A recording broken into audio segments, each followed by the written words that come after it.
আসসালামু আলাইকুম। আজকে এই ভিডিওতে আলোচনা করব আপনারা ঘরে বসে কিভাবে হজম শক্তি বৃদ্ধি করবেন ঘরোয়া উপায়ে। ঘরোয়া উপায়ে কিভাবে হজম শক্তি বৃদ্ধি করবেন তা নিয়ে আজকে আপনাদের সাথে এই ভিডিওতে কথা বলবো। তো বরাবরের মতো আপনার সাথে আমি রয়েছি। তো চলুন সরাসরি মূল আলোচনায় চলে যাচ্ছি। হজম শক্তি বৃদ্ধি করতে ঘরোয়া অনেক উপায় রয়েছে। তার মধ্যে বেশ কয়েকটি উপায় আপনাদের সাথে আলোচনা করব। একটা হচ্ছে পুদিনা পাতার রস। পুদিনা পাতার রসের মধ্যে রয়েছে প্রাকৃতিক কিছু উপাদান যা অ্যান্টি অক্সিডেন্ট ভরপুর, যা আমাদের পেটের সমস্যা দূর করতে সাহায্য করে এবং হজম শক্তি বৃদ্ধিতে সাহায্য করেছে পুদিনা পাতার রস বা পুদিনা পাতা। এবং প্রোবায়োটিক যুক্ত খাবার, আমার প্রোবায়োটিক যুক্ত খাবার গুলো আমাদের হজম শক্তি বাড়াতে সাহায্য করে এবং পেটের অনেক সমস্যা আছে যেটা হজম শক্তি বৃদ্ধিতে সাহায্য করেছে প্রোবায়োটিক কিছু খাবার।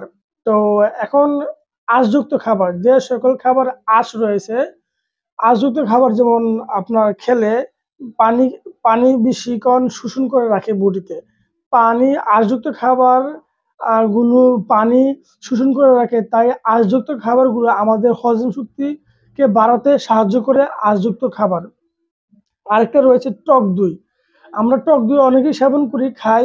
তো টক দই আমাদের শরীরের জন্য অনেক উপকারী। টক দই খেলে হজম শক্তি আসলে অনেক বৃদ্ধি পায় এবং টক দই হজম শক্তিতে ঘরোয়া উপায়ে অনেক কাজ করে। অ্যালোভেরা, আমরা অনেকে চিনি অ্যালোভেরা। অ্যালোভেরা আমাদের হজম শক্তি বাড়াতে অনেক অনেক সাহায্য করে। এটা ব্যাকটেরিয়া ও প্রদাহ কমাতে সাহায্য করে হচ্ছে অ্যালোভেরা। তাই অ্যালোভেরা আমরা খাই, স্কিনে লাগাই, কিন্তু অ্যালোভেরা আমাদের হজম শক্তি ঘরোয়াভাবে সাহায্য করে হজম শক্তি বাড়াতে। যারা নেশাপানি করে, যেমন অ্যালকোহল বা আরো অনেক আছে, এগুলা করবেন না। আর এগুলা মানে ট্রাই করবেন ঘরোয়া উপায়, অবশ্যই আপনার মুখের হজমের শক্তি বাড়বে এবং মুখে রুচি আসবে। তো যারা নেশা করেন অবশ্যই আল্লাহর রাস্তায় এগুলো ছেড়ে দিবেন তওবা করে। এ হচ্ছে বিষয়। আর এগুলা যদি আপনি বাসায় ২-৪ টা এপ্লাই করেন তাহলে কিন্তু আপনার হজম শক্তি বেড়ে যাবে এবং মুখে রুচি চলে আসবে।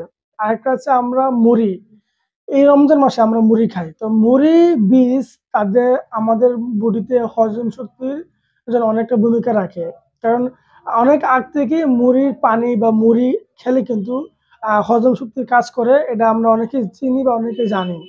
তো এই ছিল এমন কিছু উপাদান আছে যেগুলা আমাদের বডির হজম শক্তি পরিপাক তন্ত্রের পেশিগুলোকে শিথিল করে দেয় এবং যা ফোলাভাব কমায় এবং হজম শক্তি বৃদ্ধি করতে সাহায্য করে। এই ছিল মোটামুটি মুড়ির বীজ চিবানো বা খাওয়ার উপকারিতা। তো মুড়ির বীজ বা মুড়ি চিবাইলে বা খাইলে হজম শক্তি বৃদ্ধি পায়, এটা আপনারা জানলেন। এবং বদহজম অনেক সময় দূর হয়, আমরা অনেকের উল্টাইও হয়, গ্যাস হয়ে যায় বেশি।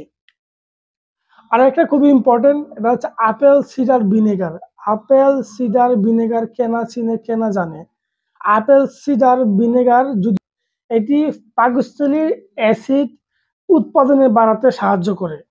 এটা কিন্তু পাকস্থলীর অ্যাসিড উৎপাদন বাড়াতে সাহায্য করে এবং এটা খেলে আপনার খাদ্য ব্যঙ্গে এবং পুষ্টি শোষণের জন্য অপরিহার্য এবং গুরুত্বপূর্ণ।